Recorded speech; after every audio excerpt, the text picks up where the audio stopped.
Bonjour les enfants, aujourd'hui je vous fais une petite vidéo, je voulais vous faire un petit coucou parce que ça fait 1 mois et demi qu'on ne s'est pas vu, donc c'est très long. Aujourd'hui je vous fais aussi une vidéo sur l'apprentissage de la monnaie, on va jouer ensemble à la marchande.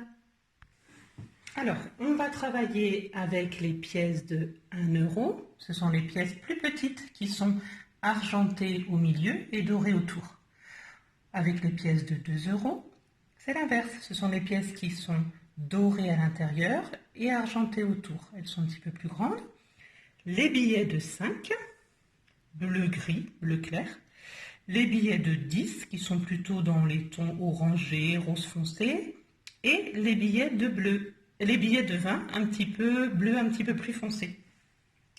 Alors, je vous ai prévu des petites étiquettes avec à chaque fois le prix dessus. Donc, vous avez des aliments et des jouets. Alors, on va faire comme si on allait au magasin ou au marché. Et aujourd'hui, on va commencer par le marché. On veut acheter une botte de radis. Vous allez essayer de trouver 2 ou 3 solutions pour payer votre botte de radis. Alors, 4 euros. Je regarde le prix en dessous. On va essayer de donner 4 euros tout pile avec ce que l'on a ici. Donc une façon assez simple, je pense que vous allez toutes la trouver. Une pièce d'1 euro, 1, une autre, 2, une autre, 3, 4 euros. Voilà, donc je peux payer ma botte de radis avec 4 pièces de 1 euro. On va essayer maintenant de trouver une autre solution, on va mettre au-dessus. Alors, en regardant mes pièces et mes billets, je pense à ce que j'ai appris en mathématiques et je me dis 2 euros, c'est la même chose que 2 pièces de 1 euro. D'accord? Donc là, j'ai la même chose. Et puis, j'ai aussi appris que 2 plus 2, le double de 2, ça faisait 4. Donc, voilà une deuxième façon de payer la botte de radis. 2 plus 2 est bien égal à 4.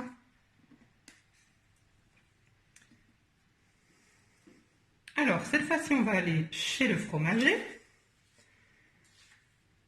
Et on a une part de fromage qui coûte 7 euros. Je regarde mes pièces et mes billets. Alors, la façon la plus simple, celle que vous allez sûrement trouver, c'est de prendre 7 pièces de 1 euro. D'accord?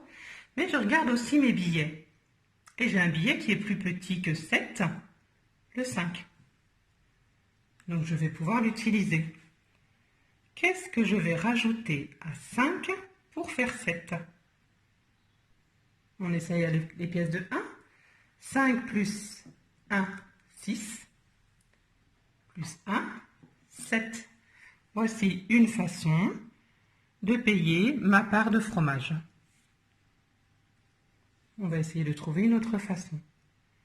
Alors tout à l'heure, vous réfléchissez bien. On a dit que 2 pièces de 1 euro pouvaient être remplacées par une pièce de 2 euros.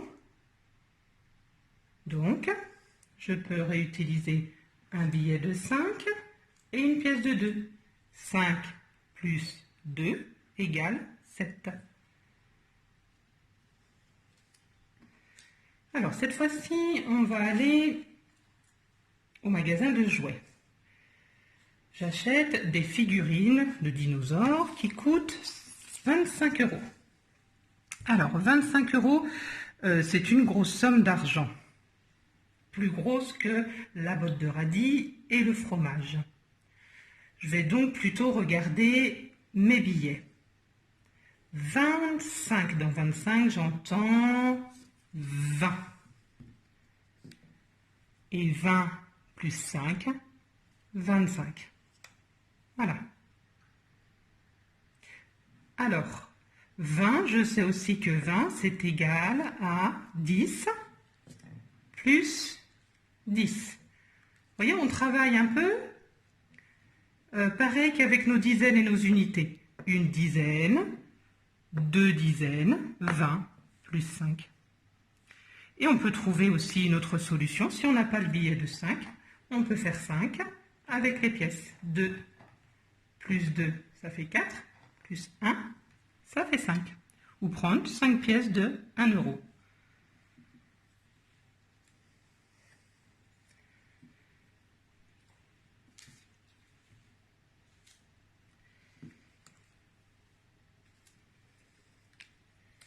Voilà.